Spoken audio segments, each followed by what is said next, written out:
উপস্থিত অধিনায়ক কুমিল্লা ব্যাটালিয়ন ৪৭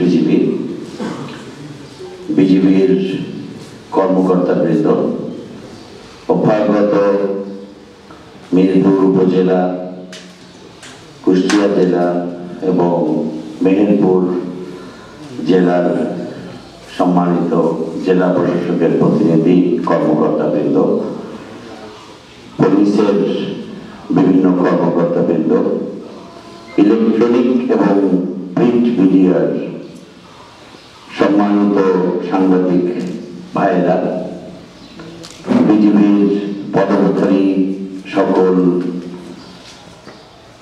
সদস্যবৃন্দ, অন্যান্য অসামরিক ব্যক্তিবর্গ এবং অভ্যাগত অতিথিবৃন্দ, আসসালামু আলাইকুম এবং শুভ সকাল। আজ কুষ্টিয়া ব্যাটালিয়ন ৪৭ বিজিবির মাদক দ্রব্য ধ্বংসকরণ কর্মসূচিতে উপস্থিত হতে পেরে আমি অত্যন্ত আনন্দিত ও সম্মানিত বোধ করছি। অনেক ব্যস্ততার মাঝেও আজকে যারা এই অনুষ্ঠানে উপস্থিত হয়ে অনুষ্ঠানকে সাফল্যমণ্ডিত করেছেন তাদের সবাইকে জানাচ্ছি সর্বপ্রথম আন্তরিক ধন্যবাদ এবং কৃতজ্ঞতা। আমি নিজেই অনেক ভালো ফিল করছি, অনেক গর্বিত অনুভব করছি এবং আপনারা এসছেন তাতে এজন্যই ধন্যবাদ জ্ঞাপন করছি।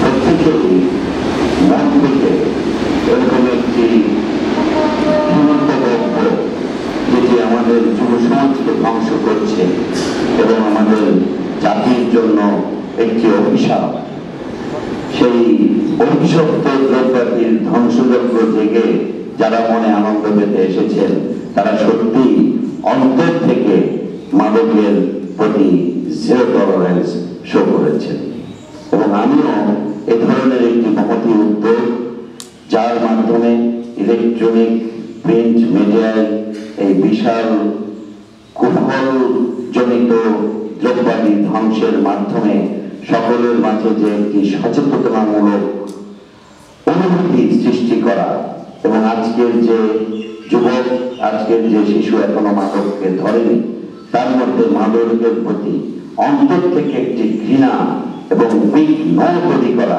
এটি আমাদের উদ্দেশ্য। আপনারা সবাই অবগত আছেন আমাদের সম্ভাবনাময় যুব সমাজকে যে বিষয়টি ধীরে ধীরে ধ্বংস করে দিচ্ছে তা হচ্ছে মাদক। একজন মাদকাসক্ত ব্যক্তি, পরিবার, সমাজ সবাই রাষ্ট্রের জন্য একটি বোঝা। আমরা কোনো অবস্থাতেই আমাদের যুব সমাজকে এই ধ্বংসাত্মক নেশার মাধ্যমে শেষ হয়ে যেতে দিতে পারি না। তারা আমাদের ভবিষ্যৎ প্রজন্ম, তারা আমাদের ভবিষ্যৎ নেতৃত্ব। মনে রাখবেন, ঘুমিয়ে আছে শিশুর পিতা সব শিশুরই অন্তরে।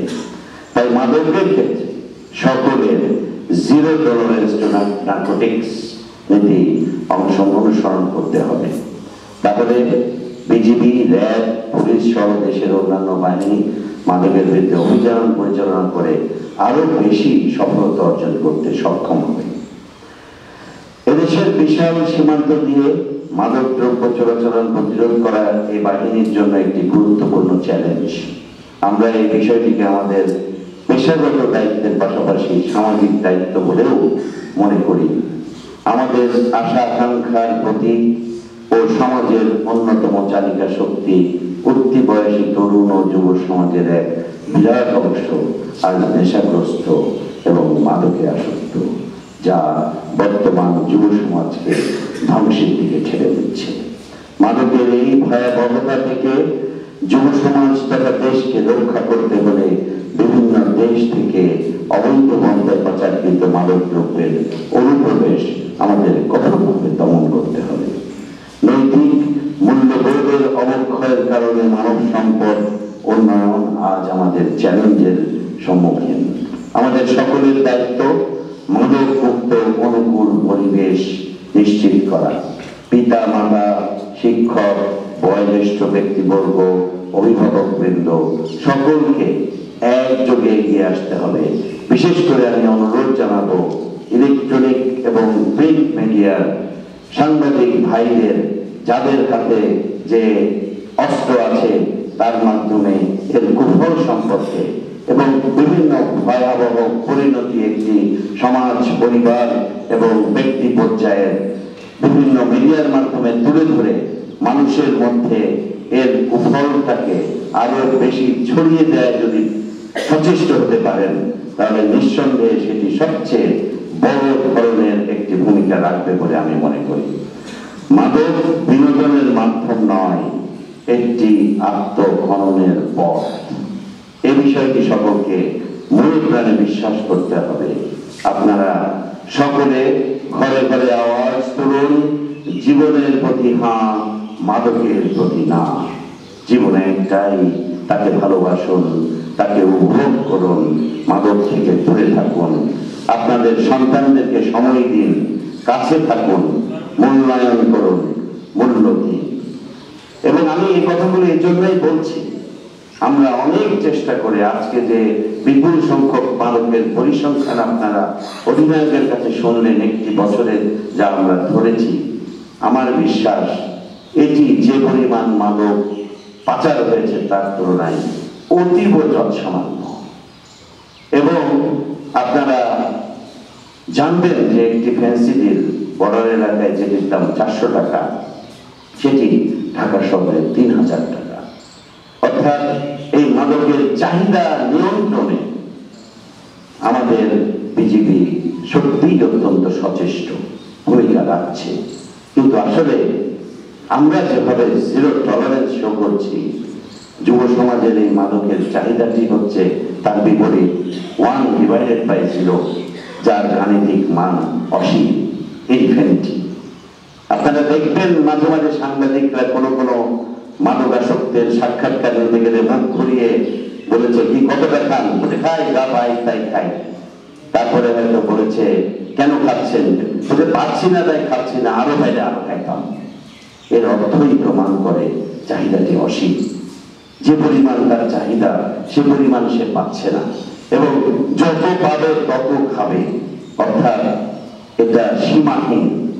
এবং এই চাহিদার নিয়ন্ত্রণ যদি করা যায়, যে নিয়ন্ত্রণে ভূমিকা রাখতে পারে অভ্যন্তরীণ ব্যক্তিবর্গ, তাহলে বর্ডারে এটি আসার চাপ কমবে এবং বিজিবির পক্ষে সম্ভব হবে এটিকে আরো নিয়ন্ত্রণ করা।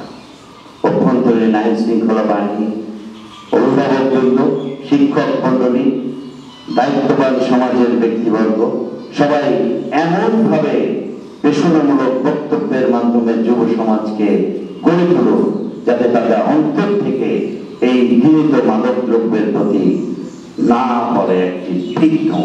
এবং তারা যখন না বলবে আমি খাবো না, এবং পাচারকারীরা বিশাল লভ্যাংশ প্রাপ্তির স্বার্থে নিয়ে এসে বিক্রি করার লোক পাবে না, হেলায় ফেলে দেবে, তখন তারাও কিন্তু আর মাদক আনতে আগ্রহী হবে না।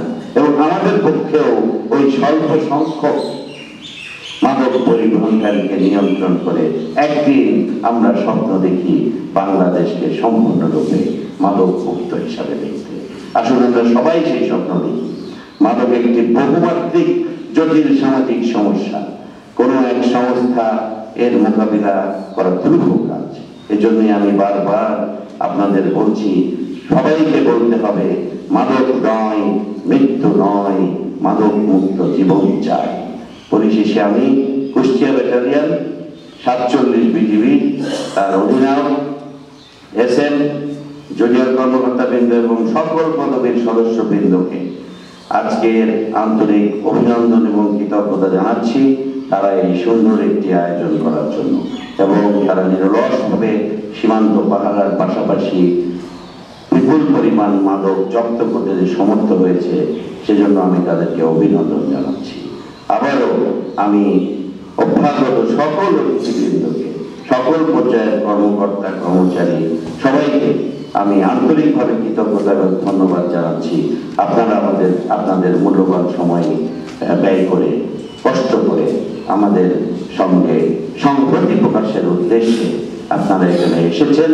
আপনাদের সানুগ্রহ উপস্থিতির জন্য আমি সত্যিই অন্তর থেকে এবং সকল বিজিবি সদস্যের পক্ষ থেকে কৃতজ্ঞতা জ্ঞাপন করছি। সবশেষে আমি সকলের সুস্বাস্থ্য, দীর্ঘায়ু, সুখী এবং সফল জীবন কামনা করছি এবং মাদক মুক্ত বাংলাদেশ গড়ায় দৃঢ় প্রত্যয় ব্যক্ত করছি। আবারও সবাইকে অনেক ধন্যবাদ। আমার বক্তব্য এখানেই শেষ করছি। আল্লাহ হাফেজ। মহান আল্লাহ তাআলা আমাদের সহায় হন। আমিন।